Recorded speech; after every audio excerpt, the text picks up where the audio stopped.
Hello, good morning. You're watching QTV this morning. I am Ibrahim Abalde. Thank you very much for always tuning into this program wherever you are. And to our followers, on social media and other platforms as well, we're saying thank you very much for always tuning in and sending your contributions. And I am with Julde Njai today. Julde, we miss you so much on this program. How are you? I am fine. I actually miss you guys. But I had a good rest. Throughout last week, the whole of last week, I was attending a training on environment and disaster management organized by the Gambia Press Union in collaboration with the Waka Project, NEA, and stakeholders. So it was really fruitful. You know, we talk environment, some of the challenges that the country is encountering, and some of the legislative frameworks in place, and some of the, especially when it comes to the enforcement of the legislative frameworks that we have in the country. So it was a fruitful week. Well, my issue with environment gathering and talking about the environment is at the end of time the implementations become problem. Right. Yesterday we did talk about on this program how the seasons are changing due to the damage of certain environmental, what leads to the destruction of certain things in our environment. Right. And we said seasons are changing. Before, around May, we experienced a lot of rain. But now the rains are going until August. We're not experiencing good amount of rain. So, there are a lot of things that leads to climate change at some point. Yeah, so we have Seth Mati Jau here. Seth Mati, it's going to be our newspaper review guest. Seth, good morning. Good morning, Balde. Good morning, Julde. It's always a pleasure to be here. It's good to have you here. So, what's your own perception when it comes to environment? Climate change. Yeah, it's real. I think that's the starting point. And always, I follow. Even though there are specific people that really work on that, I follow their conversation. And the conversation is that Gambia is always one of those, as a small country, we're always at risk. And we've also seen the devastating effect of deforestation, how it is impacting, especially on the northern side. And also we've seen the important role that organizations are also doing and contributing to ensuring, they're planting trees, they're raising awareness, they're engaging with the public. So for us, those are things that are important, but of course it is a real threat. And as you can see with the patterns in rainfall, so we're seeing the impact. Sometimes the environment is very hot. Climate, the weather is very hot, and so those are things that they talk about as part of the issue. And so I think it's real, and we need to take good measures to Exactly. If you can recall, before, the way things are now when it comes to environment is totally different. The deforestation is really manifesting itself now. You can see how it's affecting us directly. The release of gases on the atmosphere, how it's depleting the ozone layer. We have seen all those things. So we hope and hope there will be changes one day. Yeah, but then it's a collective issue, it's man-made, so man has to be the one to change its own attitude towards the environment and think about the future generation as well. So I think we have a duty right now to do a lot, and I see people like Kemo Fati with SDG 13 always advancing that agenda, and I think we need to start focusing and listening, but not only about the ozone layer and all that, but even our surrounding, the mess that we create and all those different stuff should be considered as well. That's right. So what is happening at your own organizational level? Yeah, at CRPD, we're there. We're still struggling as a research organization, trying to get involved, participate in processes. We're implementing some activities. They're ongoing. Santayala. Such as? Yeah. So currently we are wrapping up our post-TRRC process. What we are trying to do is to support the implementation of the process through awareness raising, but we are also doing working with the UNDP EU Grade project, where we're also implementing, trying to assess some of these independent institutions to see how best they could be supported as well. And recently we've done some research in terms of evaluating education. So there are quite a lot of things that we do, but mostly research focused, and also continuously contributing in the public discourse. Like last weekend, we were here on Q Radio. We have our own, what we call weekly radio talk show called The Mandate here, where we speak in local languages, but also, to discuss about issues. And last week we discussed about the protests that happened, and and how it's also contributing to the democratization process in the country. So yeah, basically we do a lot of things here and there, and this year we're also working our strategy plan for the next 5 years. Okay. And when you mentioned climate change, that's also one of the things that we want to focus on, and to see how best we can bring in knowledge towards the process. Yeah, exactly. So we'll deal with the African proverb, and it reads, "A home with love is a palace, even with a leaking roof." A home with love is a palace, even with a leaking roof. Is it Wolof? Wolof proverb? Yeah. How do they say that in Wolof then? Wow. Okay, a home with love. The Wolof people should help us. Kër bu am cofeel. Këri buur la. Bu nekkee sa korget yaa ngi seen. Your Wolof is really good. I tried. Yeah, you really tried. Yeah, so Lola, right, Mr. Mati, what is your interpretation? No, I mean, that's home. Like I see this guy on TikTok, Kirsakir. I mean, he lives in this Taj house, but he's very happy that it is his own. No matter the condition of that, it is yours. And especially when you have your family and there's love with it. And sometimes within the world of context, they say, as long as you have roof over your head, so like a churasa. Wow. So there's that element of sutura, there's that element of, you comfortable in your own skin, in your own environment, and not to look at, what is important is like you have your own space, and that space is what you need to cherish, but also what comes out of that space is your own making as well. So it's not like, whether muge sena, nyaka sena, it's still yours. So cherish it. Yeah, for me, that's what I sense out of it. Exactly. I mean, yes. What do you make of the proverb? I mean, don't you think now the dynamic is changing? I mean, most people are not content with what they have. Of course. And that is leading to all this corruption you people are trying to eradicate, to fight. You don't want to live as far as your means can provide you. You want to get something that is bigger, something that you cannot earn. But at some point you need to find ways to make sure you get them. So it's going to lead you to a lot of problems. These are things that people know, but sometimes we avoid them. Yeah, because sometimes, instead of looking at ourselves, we tend to look at what you have, and we want to compare our lives to yours. And so that's where the problem is usually is. I want to be like you, but I don't know your struggle, I don't know your engagements, I don't know how you're going to get. And, they say in one of so like what you have is yours, but like you need to be content. Contentment is, I mean, you can be ambitious and all that stuff, but do it in a more legal way. But at the end of the day, what you get, you have to be content with it. And I think this proverb is basically about contentment. That when you're content, basically you're happy. But if you're not content, like anything you have, you want to get the more. At some point you get sick, and you get sick, you die, you leave it here. Absolutely. Because eventually that's what life is. You'll be thinking a lot. Of course. I mean, at the end of the day, you'll be thinking a lot. I mean, this thing is happening, this is happening. So the little thing you have, I think, no matter how small, you have to be content. Absolutely. Manage it properly to fit you, I couldn't agree more with you guys. I mean, that's just it. I think contentment is the key word.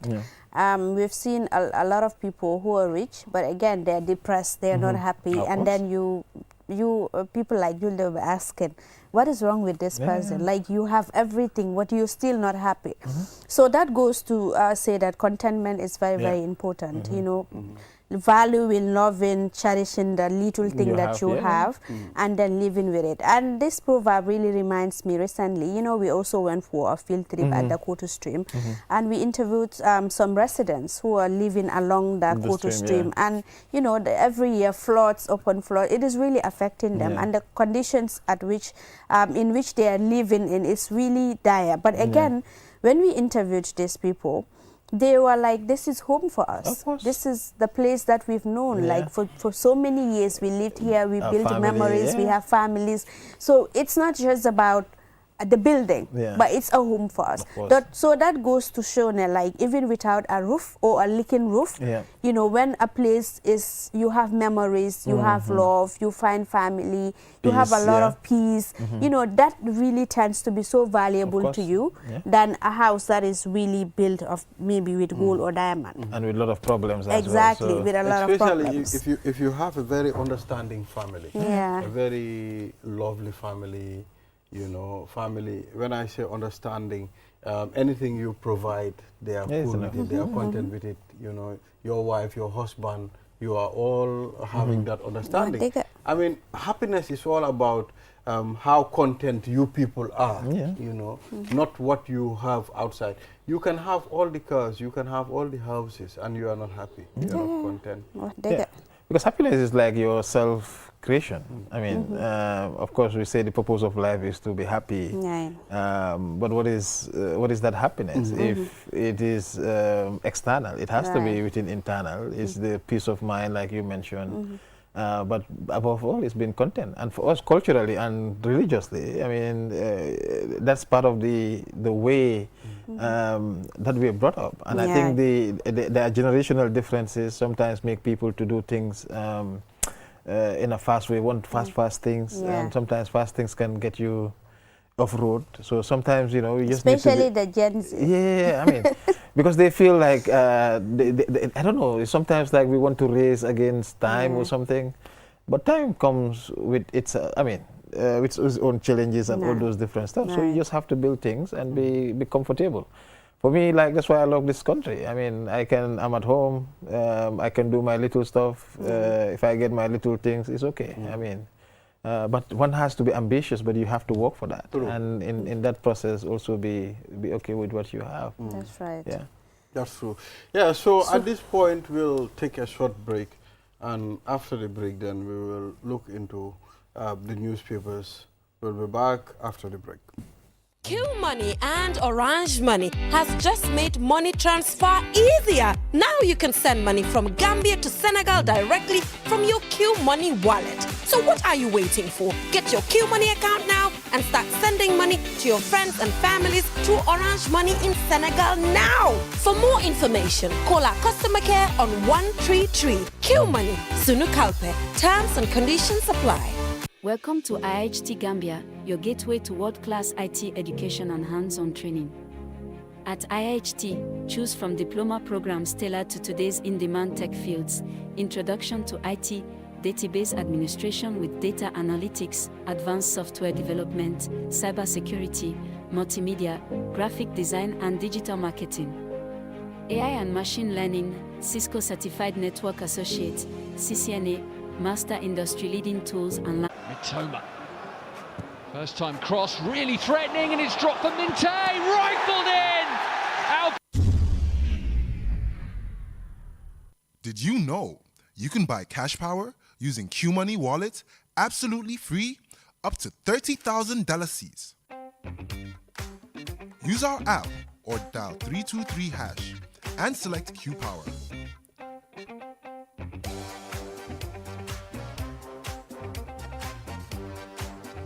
Choose Register Meter. Enter your meter number.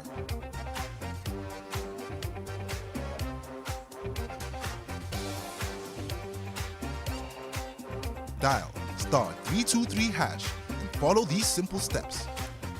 Number 1, select option 3 for Q Power. Number 2, choose option 1 to buy any amount of Q Power.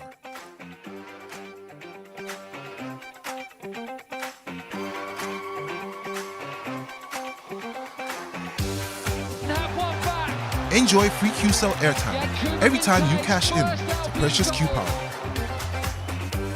For any inquiries, call 133. Q Money, Sunyu Kalbe.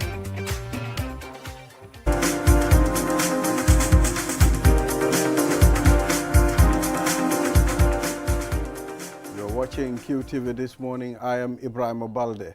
The program is sponsored by Q Money, Sunyu Kalpe. And now let's move on to the Standards newspaper, and the main headline of the Standards newspaper saying former parliamentary aspirant. Are you sure you have the right one? Yes, I mean, okay. The Yeah. Yes, Okay, it's former parliamentary aspirant to run for president. You know, interesting headline. It is. What's your take on Mr. Toure's presidential bid? I mean, he's a citizen. I mean, usually for me, you know, they say there is a franchise, and the franchise is for everyone. You have the right to stand, to elect, to be elected. And so any citizen that wants to do that, I have no problem with that. At the end of the day, it is the public.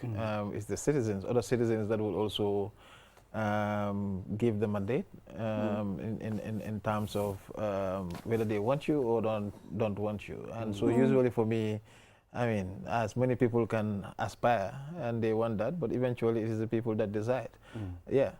Yeah, I mean, Right. I think, Seth Mati, setting the benchmark also for qualifications to run for office in the Gambia, it's very significant. Yeah. I have seen, I watched a video, I think, a month ago on Kirfatu. They were interviewing a young man who wants to be president. You know, but you can listen to the conversation. You can know this guy doesn't even understand what issues are. I mean, in fact, the one that caught my attention was when he said, I will remove the rice farming from CRR and bring it to NBR. Can you imagine? How can those things be possible? We've seen recently they talked about increasing the fee for presidency to $1 million and National Assembly as well. Yeah, you know, for us, I was part of the people that reviewed that bill, and we argue. I remember this is a whole debate in itself, where some people feel we need to restrict the people that want to get involved in the politics. But of course, from a civil society perspective, we say, I mean, that shouldn't be a business of anybody to regulate who should. Because at the end of the day, what is important is people want to do it, and there are others that say, okay, I'm going to vote, and it's up to their choice to elect. And so, I mean, I was disappointed when I saw the National Assembly increase that, because that was a whole debate in terms of that. Because when you increase it also, there are people that are qualified. There are people that that we know have the skills, but they don't have the money. So you're bringing money as an important element in terms of the, well, of course, as one of the most important, you know, anybody with money can just come and pay, and even though they don't have the experience or they don't have anything, you know, can easily be presented. But while somebody, you know, that has the interest, the experience, and does not have money, I mean, those ones can, But if you reduce it to an extent that the people that have money, that they don't have money, they can all contest, and at the end of the day, people select. That is what is more fair. That is fairer than, you know, trying to say, okay, every Tom and Dick and Harry should not run for the presidency belongs to Gambians, and it is all the Gambians that can should be the ones to elect who their president should be, and that should not be dictated by anybody else. And for me, I mean, what they need to focus on is how do they control campaign finances? How do they make money less an issue? But now they are making it more an issue, and of course, this is also very disappointing, that we are coming from 2 decades where we talk about Jame increasing the fee, and now in a democracy, we are the very ones that are saying, you know, this one should take part and this one should not take part. That's pretty disappointing, you know, in terms of the growth. But there are others that believe that it needs to be there, because otherwise, like you mentioned, there are people that are just wasting people's time, and those people should be eliminated from the onset. I mean, let the people do the elimination, but not a particular political group, political interest, because when you do the elimination, you're creating... I mean, you have to be a multi-millionaire in order to actually contest for the presidency in this country. Yeah. Because me, I cannot have my $1 million and then use that to contest for presidency. For what? No. So I think, yeah, in the country that we live in, we don't have a lot of millionaires, you know. I mean, maybe there are those that are hiding, but I mean, it's problematic to put money, you know, as part of something that should be, you know, for me, that's how I see it. Someone sent a message and said the Constitution already provided who can contest, and unless that change, that's the law. You know. So as in terms of the money or of the presidential candidates, I mean, who can contest? Yeah, I mean, any like you have to be yes, that is there, but there are other regulations, and this law that we are talking about is part of those regulations that are regulated. Yes, the Constitution say you can contest, but if the electoral law say you have to put 1 million, 2 million, 3 million before you could contest, I mean that's also some sort of way of pushing people aside, and that's what the issue is now. So that is the issue where they're increasing all these different fees. It's really tricky, that because for me, even with the education bit, others are arguing that you should at least have a bachelor's degree. But again, it can't really determine. Education it's not a benchmark to say that someone can be a very good leader or a bad leader, depending on the level of education they have. We've seen some very educated people who are the most corrupt people here. We've seen that. So I think we really need to look at the whole thing again, not monetary aspect as the benchmark, not also education, but I don't know, we really need to come to terms with what to really do in order to select or elect our leaders. I think it's with the character, you know, background checks on corruption and all of that. And interest, I think, I mean, so I participated in many issues where these issues were very debatable. They are debatable, and that's why I said on one side, for me, my position is like, I mean, make it accessible, make it free. But there are others that feel like, I mean, if you make it so cheap, everybody will come and start running and all those different stuff. And even the educational level. I mean, there are certain positions, there are certain people that are eliminated from contesting. I train some women, they say, the only thing that is when we talk about women political participation, some will say, for me, it is only education that is preventing me. But you see them in the eye campaign, in all those things. But because they don't get the, you know, high school certificate, they cannot run for certain positions. And for me, how do we democratize access to this different position is very important, but also how much would people pay attention to all these different candidates and make their own selection is also what is critical. But these are issues that we also need to debate. But currently the debate is more like, you know, you can participate, you cannot participate, trying to elbow people out of the entire process. But so here, NAM urges Barrow to lead Africa's fight against substandard medical products. I mean, how critical is the substandard medical products in Africa? Well, of course, we have a whole experience with the case of the Aki, and we've seen how it kind of devastated the entire country with almost 60 babies killed, and due to this substandard medication. But also, you know, and I think for me, just that particular one incident should raise, you know, should raise the bar in terms of what sort of product we must accept in our countries. And because at the end of the day, these are things that we consume. You're consuming something with the hope that it can help you heal, but instead it is causing more havoc. I mean, it is problematic. But of course, now people just focus on money instead of the well-being of the individual. And I think as Africa, we need to start focusing on our well-being. Our welfare is very important because if we are not healthy, I mean, we cannot do anything. And those are things that we need to, our government need to work together to protect us from all this money-making medical people instead of just accepting everything that comes in.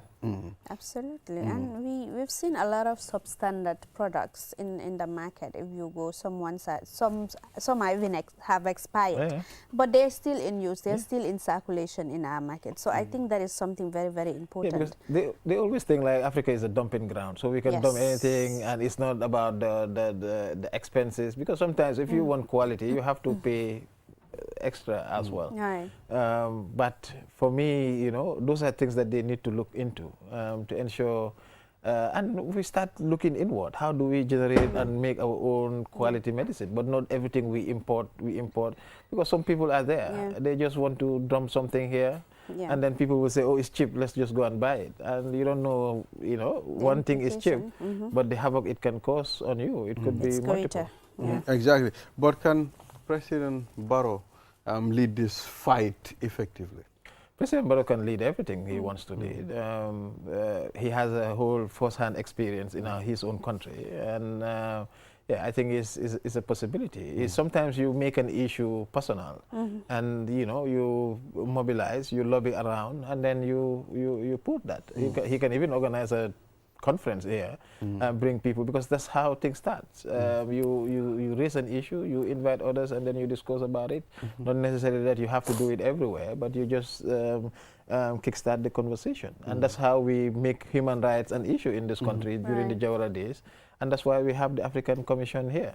So those are things that he could easily do. I mean, as president, sometimes it's not just about Gambia, but you know, we are not an island. We live within a continent, and that continent, we always need to take our space within that. And this, if it is an issue, if it's an issue already, it is something that he can, but he needs to have the interest to be able to lead that. So still on the Standards newspaper, Secretary to Cabinet denies concealing documents of Jammeh's asset, 172 hours to provide files. What's your reaction to these allegations?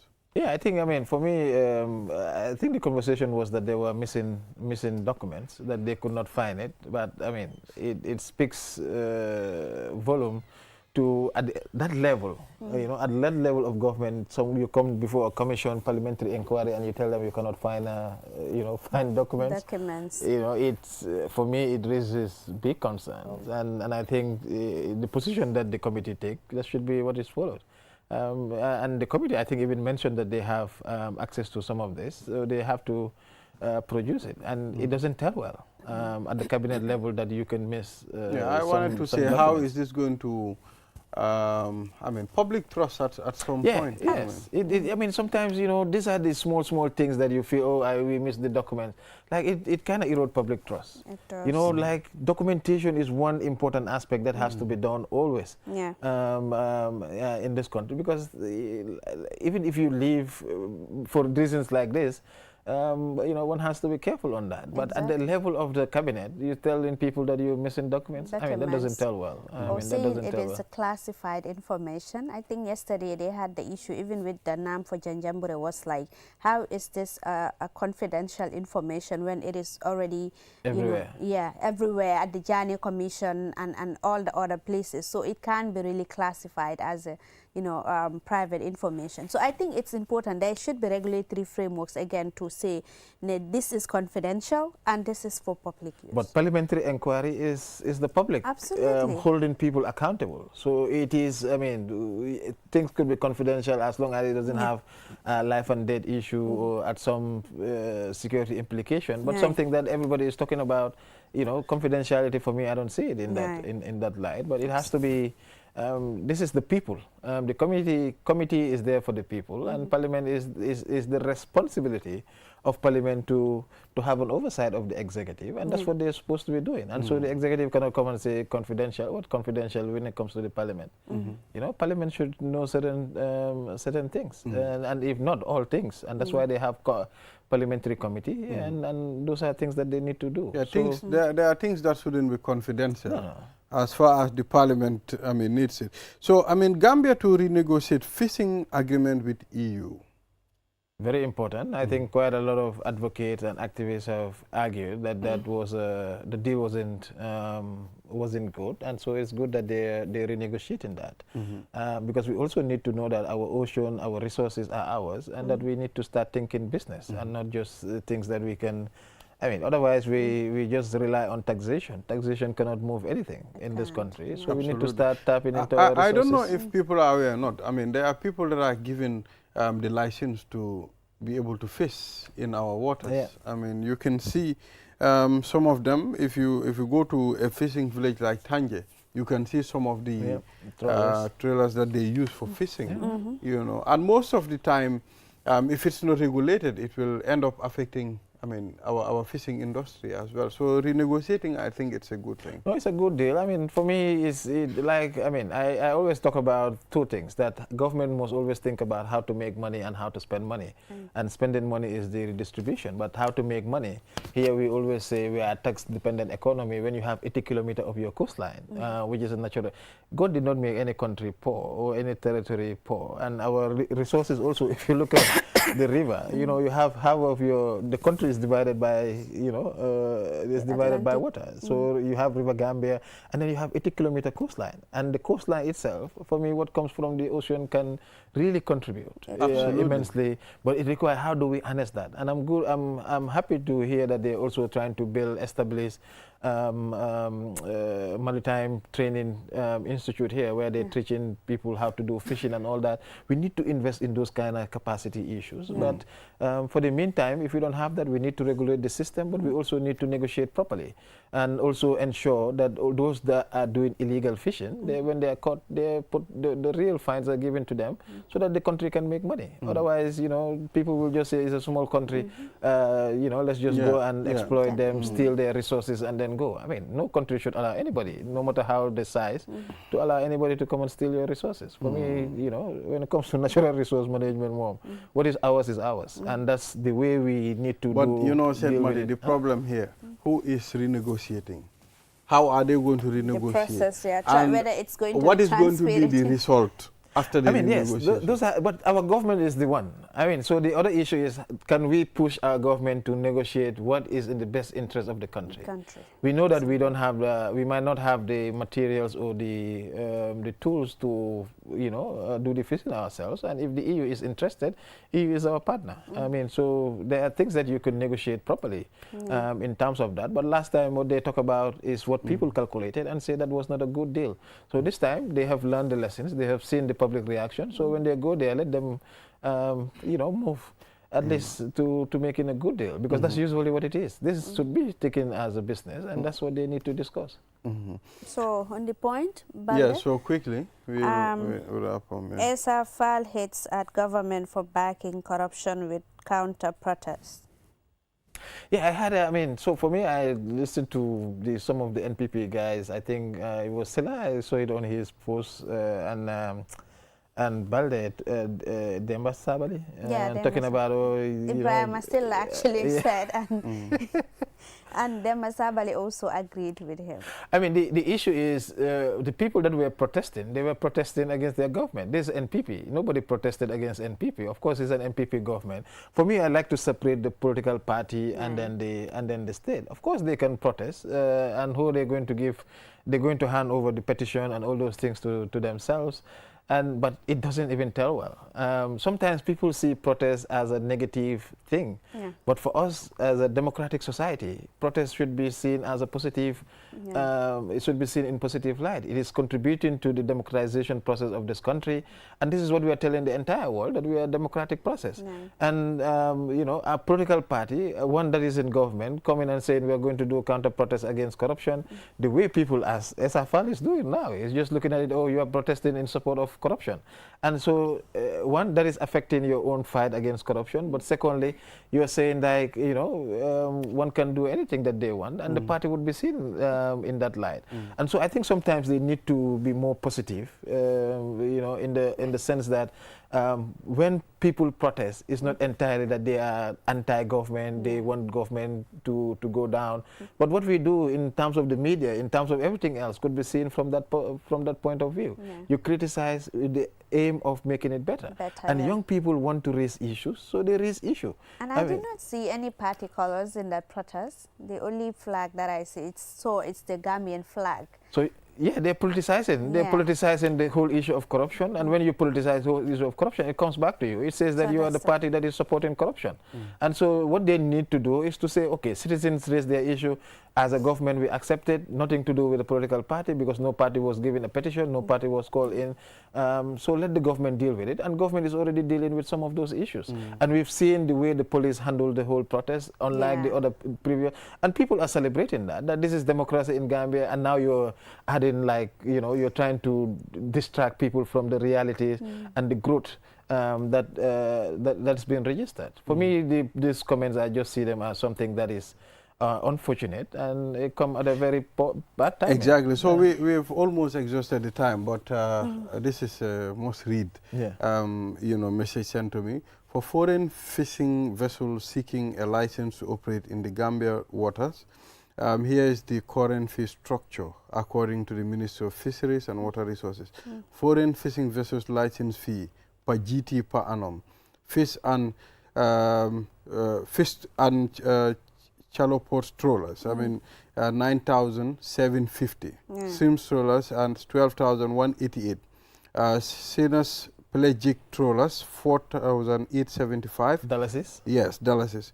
Processing vessels, 5,850. Tuna vessels, 4,680. Porcinus flat, 819,000. And we also have long liners pool and line flat, 409,500. Sport fishing vessels, 9,750. What the fee means, GT-based fee for most industrial vessels. The fee is calculated based on gross tonnage GT. Flat rate fee, some vessels type, example, porcinus or long liners, pay a fixed annual amount rather than per annum. They said it should be changed. That's a registration. Registration. Yeah, I mean, It's complex. I think he should break it down for, for us to understand. So these are their terms. people. Complex terms. They have their terms. So it's telling you how the fee sometimes, I mean, it doesn't favor the Gambia. I think these are negotiations that we are just made. You know, I think most of these people that make these negotiations, they don't know what we have in our waters. Yeah, I mean, that could be part of it, but sometimes it's not. For me, you know, the fees are there and all those different stuff, but sometimes my major issue is those unlicensed. These are people that want to come and register and, you know, be fishing here, but there are quite a number of people that do not. And that's why, for me, sometimes I advocate for the strengthening of the Navy, that we need to provide resources to the Navy, for instance, to be able to police our waters and all that, but also to be able to address this whole illegal fishing, because sometimes you have these trolleys, they are, you know, they ask to fish in the deep waters, but they come into the artisanal fishing side, creating more problems. And of course, we have good regulations, I would say, but the implementation again. All right, thank you very much, Seth Mati, for reviewing these stories with us. Thank you for always coming, always willing. It's always a pleasure. Yeah, so we hope to engage you more in the future. Of course. Yes. So, Julde, we'll take a short break. After the break, the program continue. We'll be back. My name is Nuruddin Adams, a proud product of this noble institution. Heritage Christian University is not just a learning place, but a community that transforms lives and empowers its students to become compassionate entrepreneurial leaders. My journey here has truly been life-changing, and I invite you to come experience the same. Whether your passion is into business, nursing, midwifery, psychology, communication studies, multimedia technology, information technology, or theology and ministry, Heritage has tailored these programs for both the undergraduate and graduate studies to suit your goal. If you're ever ready to take your education to the next level, then pick up an application form and join us today. At Heritage, you are never alone. As members of the community, we'll stand and work with you every step of the way. Welcome to Heritage Christian University.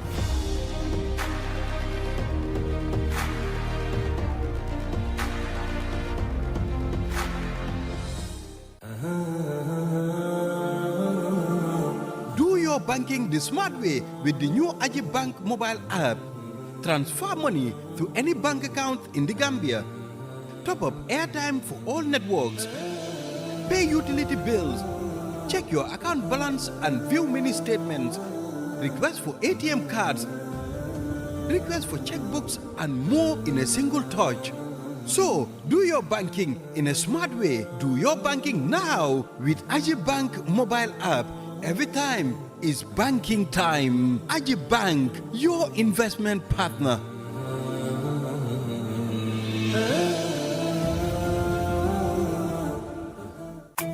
We in innovate, others follow, Q send some data splash, soon you boss, soon you month, everything is class. We innovate, others follow, kun you top a dinga, Fakastalo, Q sell, soon you boss, you fit in the best, highly discounted, what do you best, loom to the summer. At Ajib Bank, we are more than banking. We build bridges that connect you to pivotal services every day. Do you have government bills to pay to the Gambia Revenue Authority, Comfort, KMC, or the Accountant General's Department? We've got you covered. From payment of customs and domestic taxes to GRA, payment of number plate and vehicle ownership transfer to Comfort, payment of property rates and business license fee to KMC, and payment of MR passport, business registration, fishing license, land fees, sale of assets, lease application, development permits, quarrying royalties, gravel and sand, mining royalties, and a host of other revenue lines to the Accountant General's Department. Walk into any of our branches nationwide and make your payments hassle-free. Either in person or online. Simple, secure, and immediate. With Ajib Bank, there is no need to worry about government bill payments for your vehicles, taxes, licenses, business registration, and any other revenue line. Ajib Bank, passionate about your investment. We've got you covered. Ajib Bank, your investment partner.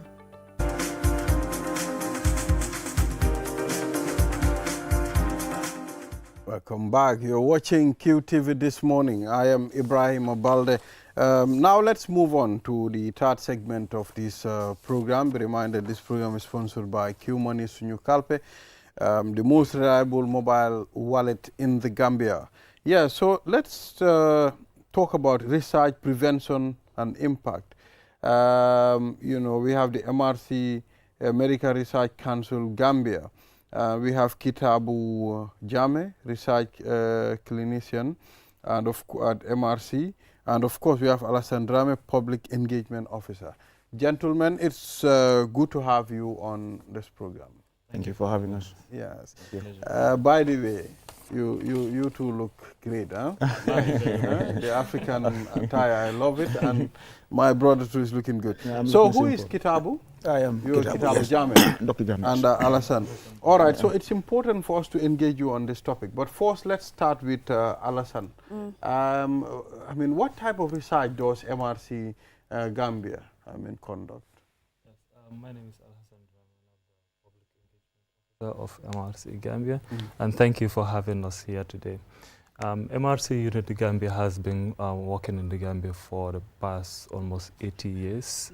Since 1947, we have been operating in the Gambia, looking at diseases, infectious diseases in the Gambia. At some point in time, we were looking at tropical diseases, but however, we've seen that there are diseases of public health importance which are very vast, so we have to also fine-tune our approaches to the current realities, which is why we are looking at infectious diseases, so many infectious diseases. For instance, we have malaria, which has a huge burden on the Gambian health system for quite a very long time. Although this battle has been ongoing, together hands in glove, obviously, with the Gambia government, the Ministry of Health, we collaborate with them. However, the burden has been pushed now towards areas like the URR. So combo, I guess we'll all agree that although the problem is here, but then it is more in URR, which is why we have so many projects there across the country. But then in URR, we have a SAVAL project, which looks at malaria to see a vaccine, a malaria vaccine, that would tackle malaria, which is something that is unprecedented. Looking at the history of the Gambia, we have never had a vaccine for malaria, and this R21 vaccine is going to be a game changer. So we look at researches like this. Among other researches, we have also been making researches on diseases like measles, pneumonia, which has claimed the lives of so many small children in the Gambia. And we have a pneumococcal trial in the Gambia that looks at the efficacy of using a 2-dose approach of using a pneumococcal vaccine instead of a 3-dose. We used to use 3-dose. But then we know that it's one thing to have a vaccine and another to have enough for everybody. So if you can use 2 doses, it will be cheaper, and if it is efficient, we are looking at the efficacy too. It will be cheaper, and it will also be accessible to so many other people, which saves lives. So these are the type of researches that we look at. It is very broad, so very broad, yeah. So before we come to Dr. Kitabu, I just want to know why URR. Why is it a target for you guys, and why is it that you have so many cases in URR compared to other regions? So the case is the malaria incident that I was referring to, malaria. Yeah. Probably it's the nature of the. I'm not a scientist, just to say, but then it happens that we conducted research across the country and found out that the burden is high there, the prevalence. Yeah. She's concerned about the URR. You are from URR. I am from URR. We are from URR. We are. Yeah, so it's important, Julde, we engage. Doctor, so talk to us about hepatitis. What is it? What are the causes of hepatitis, and how serious is it? Yes, thank you very much for that question, and thank you for having us here today. Yes, hepatitis in simple terms is just the inflammation of the liver. And when we say inflammation of the liver, this can be caused by several things. Now we have viral causes, we have alcohol as an important cause, and we have drugs even as causes of inflammation of the liver. But when it comes to hepatitis, our concern is infection with hepatitis B. Gambia has a very high prevalence of hepatitis B. And over the years, there have been many studies done around the prevalence. And for prevalence alone, it has shown that we have about 10% prevalence of hepatitis B in the country. When we say 10% in simple terms, that means 1 in every 10 persons will test positive for hepatitis B.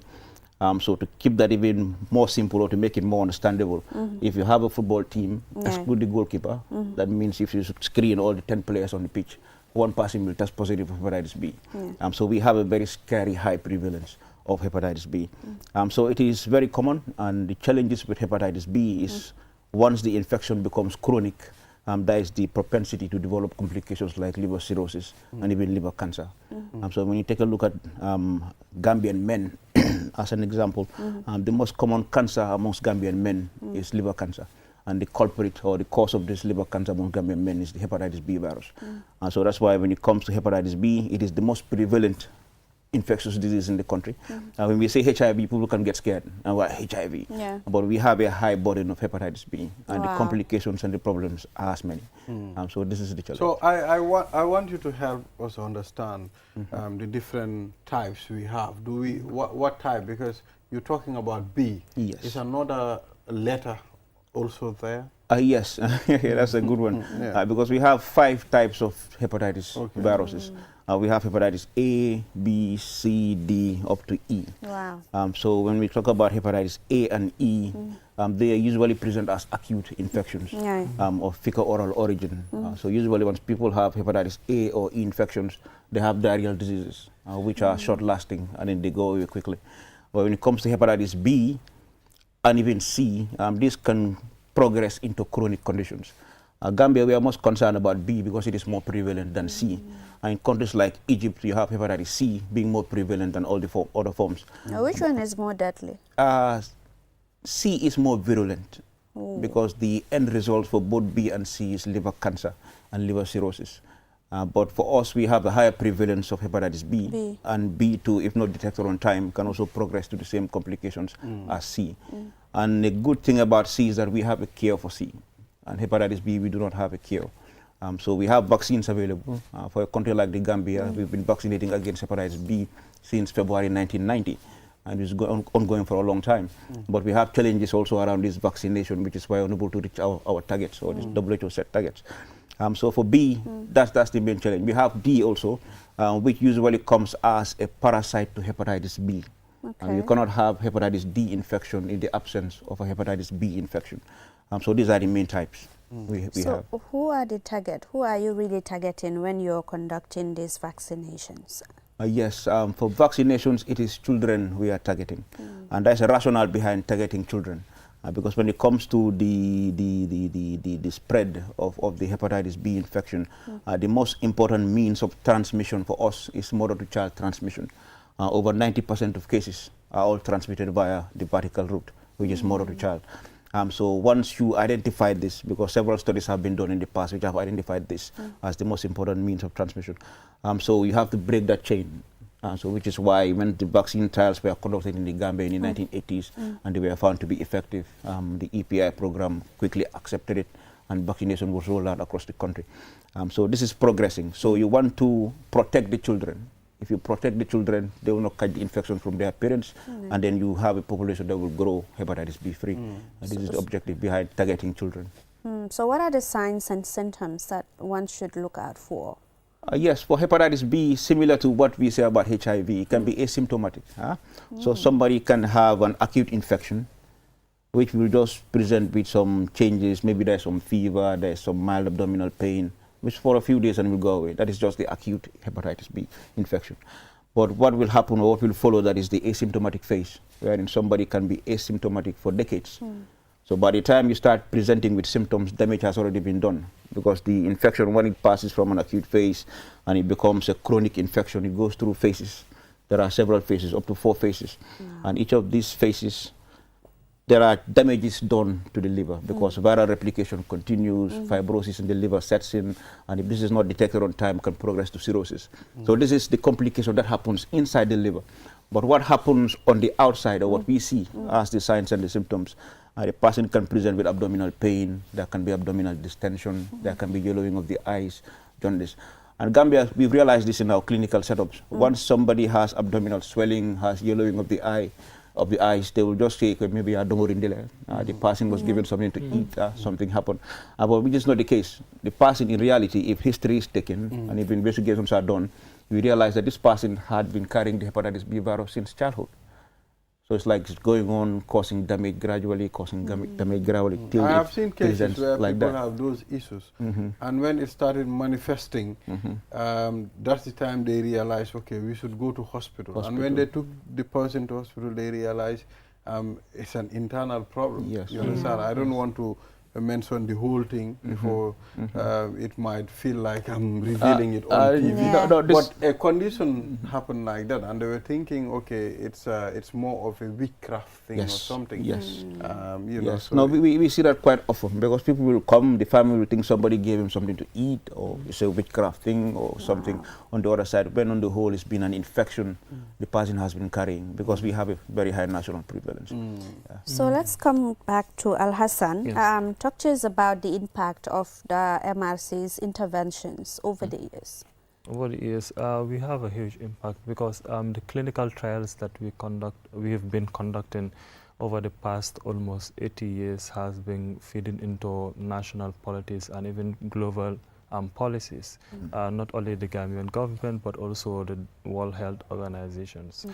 So many clinical trials have been conducted in the Gambia that has led to the introduction of vaccines across the globe. And that is awesome. So of recent, I would see one of the impact that we can highlight. You said you are from URR, and this has to do with URR. So you'd see that we're conducting a clinical trial on R21 vaccine, which is a malaria vaccine. We are not yet done. But however, what we have seen is that it is reported from that particular village that since the vaccine came in, they had 0 cases of malaria incidents, which is something great. It's not just about them being healthy, but then the struggle that you will have to take Sotoma, you have to take going from Sotoma to take transport, going outside to the main Basse Health Center, all that stress is off their back. And for people like, let's say, pregnant women, who if you have a malaria as a pregnant woman, it is going to be very deadly for you. So all this burden has been eased on them. So that is a huge impact that MRC has on some of these communities. And not only that, we've seen that MRC employs about 1,500 people at their different side of their facilities. I didn't mention that we have locations across the country, not only Fajara, but when you go to Kenaba, you'll find an MRC field station there. You go to Basse, you find a field station there. And we also have a substation across the country, like in Faji, Kunda. We have projects there, and we have a substation there. You go to Bansang, Wale Kunda, and so many other areas, Sukuta, you name it, we are everywhere. So we've been making a lot of impact in those places. And one thing I would like to highlight is that we have a lot of projects. Maybe sometimes when MRC comes to a particular community, they feel like, okay, maybe it's one project's MRC coming in. But then concomitantly, as at one go, we have almost 80 projects that is ongoing. And one thing that is also good that we are doing for the country is that we are supporting so many young Gambians to becoming scientists. People like himself, they are working, they are doing awesome jobs. And we have so many Gambians there who are top scientists, top professors, who have rose through the cadre from lab technicians all the way to being scientists that are renowned across the globe. They are doing amazingly well. So this is awesome for the Gambia. So what I want to understand, can you give us an example of a research that leads to the discovery of a certain disease by MRC? Well, I think maybe a scientist will help with that. Discovery of a disease may be challenging, but we can just talk about or take hepatitis B as the example, because hepatitis B research started in the Gambia in 1972, and when it was done, that was just to see the burden in the communities. That is how we discovered the prevalence in the country. So that was an important finding, because you see people fall sick, but we don't know exactly what is causing the sickness. And because hepatitis B virus was discovered in 1967, and the first research done on the virus in the Gambia was done in 1972. And that was just a 5-year gap from the discovery of the virus. So let's say a virus is discovered, identified as a cause of important liver disease, and then we do the work here in the Gambia, and we see we have a very high national prevalence. And since that time, work has just been progressing to the point of doing vaccine trials and implementing vaccinations into our EPI schedule and doing so many other things. So discovery of a condition, I am not sure of any, but across all the disease conditions that affect us here, a lot of work has been done on all of them. And the findings here have guided policy all around the world. Even the most recent WHO guidelines have chapters that have their information all from the Gambia, with even chapters drafted by scientists from the Gambia here. So we are contributing a lot at the global stage. So how long must a person stay with hepatitis before you actually started seeing symptoms, or how long can a person contain it? Survive with it. Yes, once you are infected with it, you go on with it for life. That's the straight up thing. Wow. So what is important is discovering it on time. Or detecting it on time. So how most men detect they have hepatitis B is like when they go to the blood banks to go donate blood. You have a family member that is sick, and you go to donate blood, and then you are screened, because all bloods are screened for hepatitis B, for HIV, for hepatitis C. Before you donate? Before you donate, yes. So once they screen themselves, they are told, okay, you cannot donate, you are positive for this. And this is how some get to know their status. And for pregnant women, we have it as a national system, wherein pregnant women are screened for HIV, they are screened for hepatitis B, and also syphilis also. This is even a study ongoing at the MRC, which is a TRIMOM study. So pregnant women have that chance to be screened. But outside that group of people, let's say people don't exactly know their status. So once you are infected with it, and prevalence, like I said, transmission for most people, they have the infection from childhood. That is 90% of individuals. So if you are infected with something from childhood and you are growing with it, it can be asymptomatic. You can go 25 years, 30 years, 40 years, no symptoms. But by the time you start manifesting symptoms, damage has already been done. And this is what we see most often, which is why it is always encouraged to go test yourself to know your status. But a disease of that nature, I want to believe that now it is, it should be a policy framework for anyone who goes to the hospital, should be tested to know actually whether you have it or not. Yes, it's all good. That's why blood donors are tested. That's why anybody who needs routine screening, it is part of routine tests that are done. For instance, if I am ill, I go to the hospital, but again, I think it should be now mandatory for health facilities to actually test people to know whether they have it or not? It's a good point, and I think the top people are listening. Yeah. So that is something that could be implemented as a law, because we have a very high national prevalence. This is the truth. So for us to be able to know even our exact numbers, we have to screen everybody. I'll give you an example of a study that has been recently done in the Upper River region also. So they are doing this community screening of infectious diseases, HPV for cervical cancer, hepatitis B for liver cancer. So when they go to this community, they are screening just women. And when they screen women in these communities, we have a high positivity rate. It's like you go to one village and have over 30 people testing positive. Wow. Yes, like that. So that is something scary. And that is just the women screened. How about the men? So it tells you, I mean, finally, it tells you we have a hit one. So that's an important point. So once the policy makers get to know about, and because they know the reality on the ground, so they can. So finally, we've almost exhausted the time. But what is MRC Gambia going to say about the allegation that you take blood from people? And I'm pretty sure you've been hearing this for a long time, although I don't believe that. Yes. Because MRC have been my hospital since childhood. I mean, I was more of a malaria person, and I visit MRC often. Even one boy, Barry, can attest to that. I think he's now in Basse. Yeah. You know. So what are you going to say to that allegation? Maybe I'll start and then Alassane will answer. We hear that all of the time, but the reality is this. Once you take 5 mils of blood from someone to run tests, in fact, we were explaining this during our radio show during the weekend. It's like there was a time wherein we even showed people, we went to communities, we showed them if you collect 5 mils of blood from a person, these are the stages it goes through. It goes to the lab, they collect for this, they collect for this, they collect for that. You cannot take 5 mils from a person and gather 5 mils to sell to. Who are you selling it to? It's not even possible. It's not like we collect pints from people, like people that go to donate blood. A sample tube just can contain maximum of 5 mils. So those are allegations that are unfounded.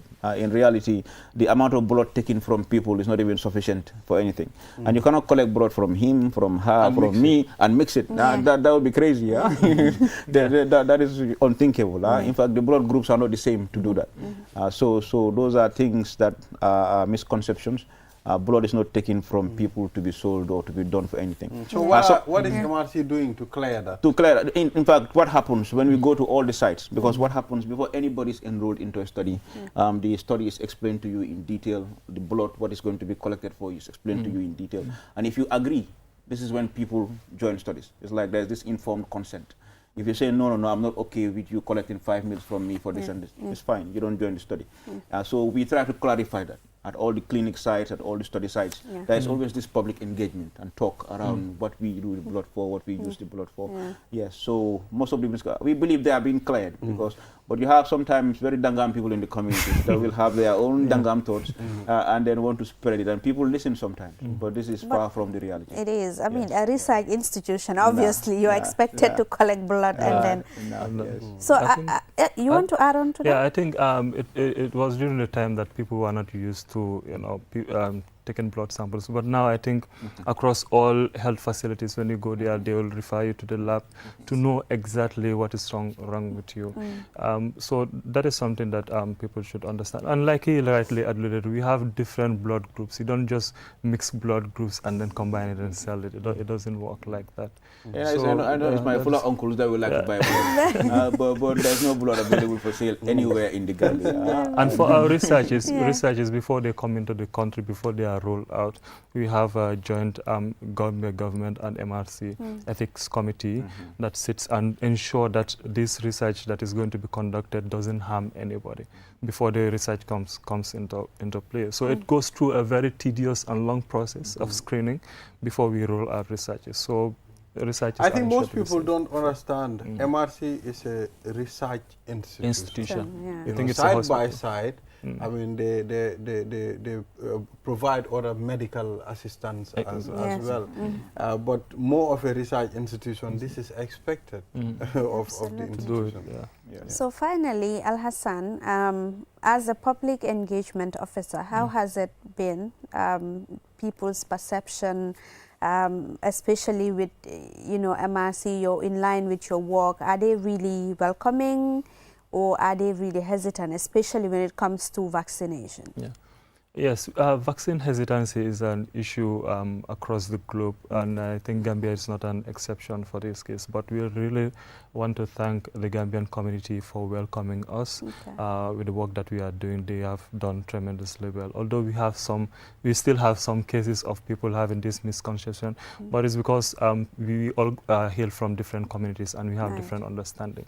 So what we do is to go to the public, like we are having here, to engage the communities, make them understand our work better, and then most of them do come on board. Like I rightly added, I always make mention of the vaccine trial in URR. There were some set of people who were very hesitant towards the malaria vaccine, but later they saw the effect and they were requesting for the dose to be administered on them too, and that is good. And we should also understand that with all these clinical trials, there is no medicine that has been introduced without clinical trials. Even the paracetamol that we are using, the clinical trials have been conducted elsewhere across the globe. That is why today we are benefiting from this medicine.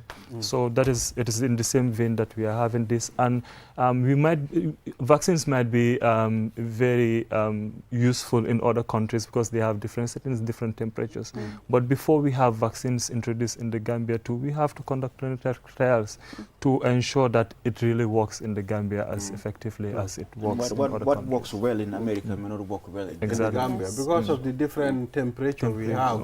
And you know, so thank you very much, gentlemen, for coming on this program. And we hope to engage MRC Gambia more. Yes. Thank you so very much. Thank you very much. So at this point, we'll take a short break.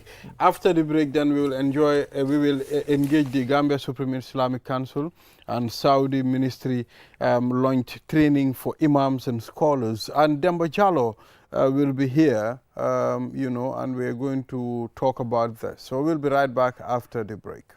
Q Money and Orange Money has just made money transfer easier. Now you can send money from Gambia to Senegal directly from your Q Money wallet. So what are you waiting for? Get your Q Money account now and start sending money to your friends and families through Orange Money in Senegal now. For more information, call our customer care on 133. Q Money, Sunu Kalpe. Terms and conditions apply. Mitoma. First time cross, really threatening, and it's dropped for Minte, rifled in! Did you know you can buy cash power using Q Money Wallet absolutely free up to 30,000 C's?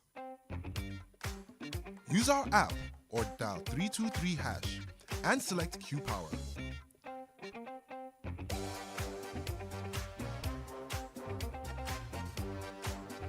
Choose Register Meter.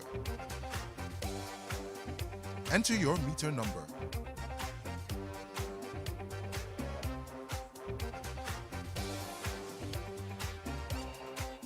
Dial *323# and follow these simple steps.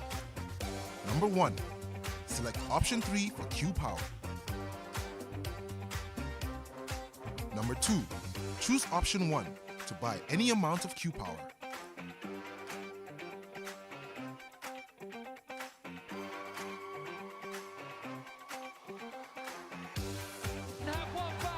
Enjoy free QCell airtime every time you cash in to purchase Q Power.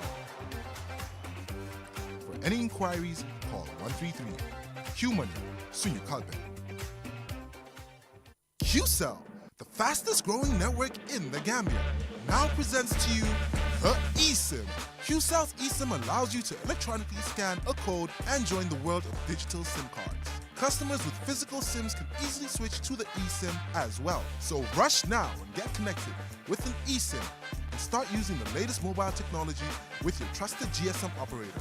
For more information, call our customer care on 111. QCell, Sinubus. We innovate, others follow. Terms and conditions apply.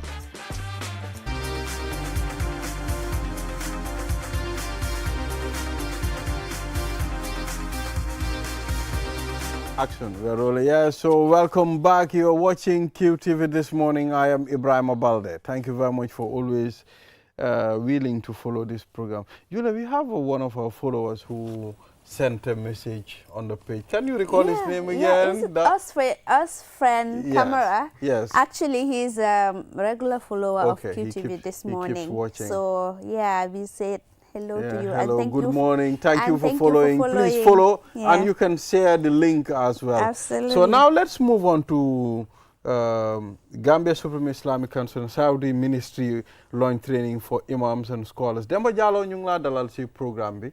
Lii dañ bëgg ñu def ko ci olof pour mu gëna génn ci biti. Bëggoon nañ tuuti ñu waxtaan li waaye force ñu ngi la dalal. Jërëjëf Balde. Ñu ngi lay sant di leen gërëm ci programme bi. Ba pare ñu ngi yokkaat beneen santa ci QTV bu ñu ooyee fii pour ñu waxtaan ak ñoom mbiri activité yeneen activité yi ñoo def especially training yi ñoo defal imaam yi. Ok all right so am na solo lool pour ñu waxtaan lu tax ngeen foog ne imaam yi ak scolaire yi soxla nañ training. Well xam nga Supreme Islamic Council force ene am bi mooy ñu boole jullit yëpp nekk under one umbrella ñu speak one voice so loolu pour nga am ko fo nga am ay plan yi nga teg bokk na ci plan yooyu mooy nga jàngal imaam yi nga yokkal leen pexe yokkal leen xam-xam yokkal leen fànn yi nga xam ne loolu lañ soxla pour ñu mun a joxe leetar bu ñu amee si anam nuñ ko buggee ba pare anam bi nga xam moom mooy andi benno waaw. So si yan training bi si lan la focus on mainly? Well dañ di am series of training balaa may dem dañ di am series of training. Okay. dafa mel ni training bi lañ media bi daf ko génne trop. waaw waaye dañ di am series of training bi nga xam ne yeneen yi duñu oo media. waaye léegi suñ lifin suñ loxo buñ téye mooy ñu gis nañ ne imam yu bari sometimes dañ dee am ay texe-texe pour joxe message bi wala suñ ko joxee tamit xëj na ñi koy jël ñu ngi am problème si déggin bi so loolu moo tax ñu gis ne nañ créer plateforme ya bàyyi dañoo train imam yi naka la ñoo joxe seen message yi lan moo nekk ñu yokkal leen pexe daal pour benno bi mun a nekk benn loolu moo nekk lifin bi ñu traîner daal pour ñu mun a am at least ay pexe yi nga xam ne ni su ñoo joxee seen def seen liggéey dañ koy def si anam bi nga xam ne ni loolu noonu lañ ko buggee waaw. Comme because Islam like beneen yeneen religion si dañ am different sets yéen si training bi ndax da ngeen target these different sets wala. sets of imams waaw. Supreme Islamic Council soo waxee Supreme Islamic Council loolu Gambia yëpp la. képp nga xam ne jullit nga rek you are automatically qualified you are under the umbrella of Islamic Council. Okay. Especially imam si duñ dee seet kii lii la xam nañ ne am nañ secte yu bari. waaw. du jarut ñu wax leen waaw. waaye secte yi nga xam ne ñu ngi si under Islamic umbrella bi ñooñu yëpp ñu ngi si under Supreme Islamic Council foo koy xamee mooy executive bi Supreme Islamic Council seen executive bi nuñ ko setee seetul ne kii fii la bokk fii kii nii la dañoo xool qualification dañ ñu set executive boobu executive boobu yëpp moo fa nekk. ok so as far as nangu nga ne julit nga yaa ngi uyoo ci turi Islam then you are automatically a member of that council whether imam nga wala doo imam because mbiri Gambia lañu wax waaw juliti Gambia. So 106 imam ak scholars nekkut lu ndaw figo bi dafa rëy ndax naka ngeen def selection bi naka ngeen ko defee is it Greater Banjul rek ngeen dee focus or is across the country? ok bi mun naa use the word pilot program. Okay. last year dañ ko start so dañ jëloon Kanifing fii ak Banjul last year ñu ngi ko defoon fële King Fahad Mosque so this year mu nekkaat beneen second training bi nga xam ne moom la ñoo def ak Ministry of Islamic Affairs ak Saudi this year ñu def ko West Coast, somewhere in West Coast region. So maybe next year dañoo target beneen region. Wa even though suñoo select dañoo bàyyi xel region yi sometimes dafa des si programme bi naka la mel. ndax mun na keeta ay transport wala yooyu noonu. su fekkee logistique yooyu ñu ngi mat mun nañ jël imam yi ba base. andeen fi because dañ ko dee def. waaw. ok all right so xam nga am nañ different imams si different locations and community. yéen seen focus lan la is it only on imam ratibs or xam nga imam yi bëri nañ suñ koñ nga am imam seen koñ nga am imam. imam yooyu la ndax da ngeen seet main imam yi. suñ focus mooy imam yëpp ak scholars yëpp waaye am na priority bu ñoo teget su fekkee ne suñ logistics yi du mun a cover yëpp am na yu ñoo teget yi nga xam ne ñoo nekk di kii because for instance ki nga xam ne ni imam la si jàkka bu ndaw doo ko emale si imam ratib dëkka because imam ratib dëkka waxam mooy gën a génn dan imam yi jàkka so su fekkee ne logistique yi mun ta ëmb ñëpp waaw foo ñu jël rek ñi nga xam ne ñoo ñël lifin waaw waaw so si training bi yan issue ñoo génn lan moo nekk jafe-jafe imam yi ak tamit issue yoo xam ne daal feel nañ ne dañ dee am problème su yooyu noonu especially suñ dee preach. well xam nga ñun fi Gambia imam système yi imam yaa nuñ ko fekkee dafa méngoo ak history ak aada ñu bari da ngaa gis dañoo doon na imam yaa comme suma papa moo fa nekkoon suma papa ida jàngoon na nekkoon na imam léegi man maa fa nekk jànguma waaye imam yaa si suñu lifin so foog nga am ay issues yi nga xam ne nii yooyu du ñàkk am waaye su amee tamit ñu ngi am wéy bu yoon fu ñu saafaral issues yi mooy bokk na ci training yi ni ok bokk na si yeneen issues yi nga xam ne imam yi ñu ngi koy am mooy ñàkk am access to mun naa waa si education loolu beneen fànn la ak tamit xam nga nekkul ku jànga rek naka képp ku jànga mun na nekk waarekat on sang so waarekat am nañ si Islamic studies am nañ special area bi nga xam ne ni da nga spécialisation la da nga koy spécialise pour nga nekk imam nga nekk waarekat so ñu na Gambia as far as amuñ li fi yooyu noonu foo ku nekk rek ku jàng rek foo ñu def ko imam loolu beneen lifin la waaye incha allah ñu ngi si ko am daal pour ñu faj lifin yooyu ñu ngi problème yooyu bokk na si ni ñu koy fajee ñu ngi amee si Kansouli ñu ngi amee benn institute imam training institute already def nañ yëpp fonis nañ ko just léegi ñu ngi xaar ñu ngi ut funding pour ñu mun a jël imam yi across the country ñu andi leen fii defal leen either training 3 months 6 months 9 months whereby dañu laa jox fi ay certificates nice so léegi I mean Supreme Islamic Council at the end of time lan ngeen nekk di def pour empower imams yi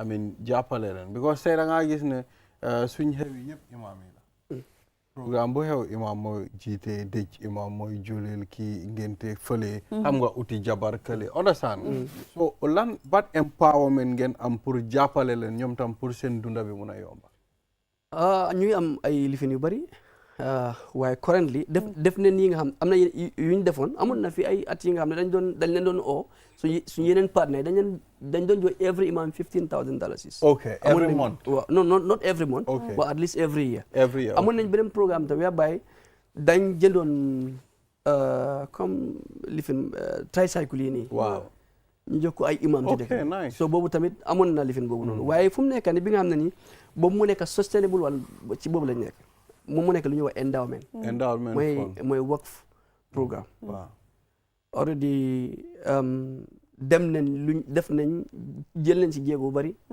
at the international level mun nañu wax IDB ak dem nañ yeneen stories si neighboring countries already ñu ngi koy push at the level of the government pour ñu mun a am ay acte bi nga xam daf ñuy aar daal because sometimes doona yi pour ñu génnee xaalis bu bari def ko si place foog nga am lu lay aar si loi so already ñu ngi prepare pour ñu am loi boobu noonu whereby boobu su amee mën nañu am ay projects yi nga xam ne waqf endowment project bi nga xam ne ni boobu su taxawee fii dina dimbali imam yi si seen daily life bi waaw already programme boobu ñu ngi si ko am dëgg la bokk na ci benn bi ñu xam Balde mooy zakat collection dañ ko bugg a formalize ok xam nga Gambia fii dëgg jullit yi dañ dee try trop dañ dee génnee zakat lu bëri especially time bi ni ñu bari dañ dee kool est-ce que man su ma moo nekk si fly bi dañ dee kool am naa xaalis dama bëgg a génne zakat naka laa koy génne sometimes ñeneen duñu jàpp nag kañ lañ koy jox les council bi dañ am benn committee bi nga xam ne ñu ngi work on that pour ñu formalize zakat collection whereby yow da nga am sa zakat nga andi ko si council bi nga fill form yow yaa xam sa zakat bi loo bëgg a ñu def waaw su fekkee ne offense videos whatever so wala needy people loolu yooyu ñu ngi ci ko am daal incha allah léegi boobu tamit waaw loo leen am si allégation boo xam ne yéen Islamic Council yéen government bi lu ñu wax rek loolu ngeen dee def even bu government bi ne ok ñu julli tey da ngeen a julli tey ñu ne Islamic Council yéen yaa leen jaxase dëkk bi dëgg la nit ñi dañ ko dee wax waaw waaye di problème is Balde yàlla mu ñu binda ñun yëpp waaye ñun yëpp ñu ngi wax ci moom nit ñi ñu ngi wax ci yàlla waaw wax nañ ci yeneen bi so lan moo nekk si président bi council bi duñu wax ci yow li ñoo def mooy dañoo make sure daal nit ñi lu ñoo wax fekkuñ ko si ñun because xam nañ ne loolu moo tax mbiri julli bàyyi ma ñëwee ko mbiri julli as far as scholars yi sax weeru koor ngis teli weer scholars yi sax dañ ci am ay uute loolu moo tax ñun suñu andee suñu lifin bi suñ annoncé ñu ne bés sàngam moo nekk weeru koor wala bés sàngam moo nekk julli foofu lañ ci am bugguñ beneen enforcement ñi nga ne bàyyi force ñi dañoo julli déedéet because scholars yi seen boppa am nañ ci ay lifin so pour government dëgg man liggéey naa ci council bi bu yàgga yoo xam nga loolu waaye musuma gis any government interference even su fekkee nit ñi lañ koy wax waaye sometimes nekku ne lu ñu wax yëpp moo am waaye man musuma gis any government interference towards the council's decision dëgg la loolu moom musuma ko gis dëgg la dañ bëggoon rek ñu leeral ko ndaxte xam nga nit ñi loo def dañoo wax te ñun xam nañ ne ñun liggéey nañ ci Islamic Council liggéey nañ under Alfala man Demba moo ma employoon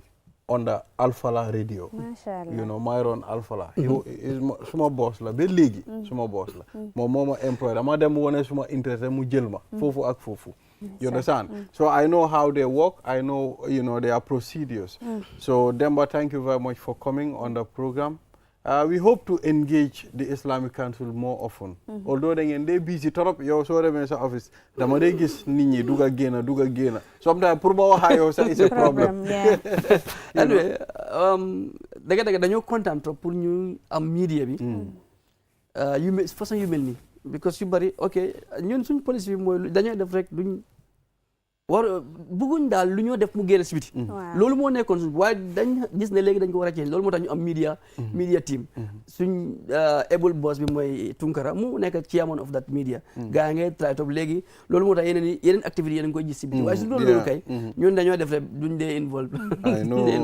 media ñu ngi lay jaajëfal si oote bi tamit ñu ngi expect yeneen moo saay yoo leen ñu soxla rek amul problème dinañ la engage so thank you very much Demba thank you Julde ko ɗum heɓuɗen sen ari janngo inchallah we'll be back here again tomorrow. Viewers, enjoy the rest of our programs. Do have a wonderful day. Bye-bye.